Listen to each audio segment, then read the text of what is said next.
সকাল সকাল এত কিছু আইটেম তো সেই কেসটাই বলেছিল আজকে। তো কালকে ঘুমিয়ে আজকে উঠে আবার একটা নিয়ে চললাম নতুন চকচকে ব্লগ নিয়ে তোমাদের জন্য। তো আজকের মেঘের ওয়েদারটা পুরো ফাটা কিস্টোর মতো। আর আজকে মেঘটাকে যেরকম সুন্দর লাগছে গ্রামটাকে সেরকম সুন্দর লাগছে। আর পাড়া গ্রাম মানেই তো চারিদিকে সবুজে ভরা। আর আমাদের বাড়ির পাশেই ছিল একটা ইন্টারন্যাশনাল নদী। আর নদীর ভিউটা দেখতে দেখতে আজকের ভিডিওটা শুরু করলাম। আর চারিদিকের ভিউটা কেমন আসছে বলো তোমরা। আর আজকের ব্রেকফাস্টে অনেক কিছু আইটেম ছিল। আর আজকের ব্রেকফাস্টে এমন এমন জিনিস দিয়ে দিয়েছে কি বলবো গাইস, মানে সে মাথার মতন ব্রেন হয় না এরকম ব্রেনের মতন। দেখো এটা কি বটে। হ্যাঁ যা ওটা বটে, চলো খাওয়া যাক।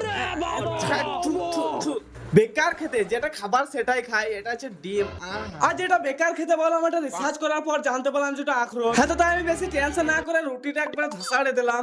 আর এই পাশে দেখি মা মাসিরা সব সবজি নিয়ে বসে গেছে বানাচুনো করার জন্য। মাসি কেন বললাম, কারণ আমাদের বাড়িতে এসেছে মাসি, মানে ওই যাকে বলি আমরা খালা। আর এই পাশে দেখি তো চমকে রোদ উঠতে লেগেছে।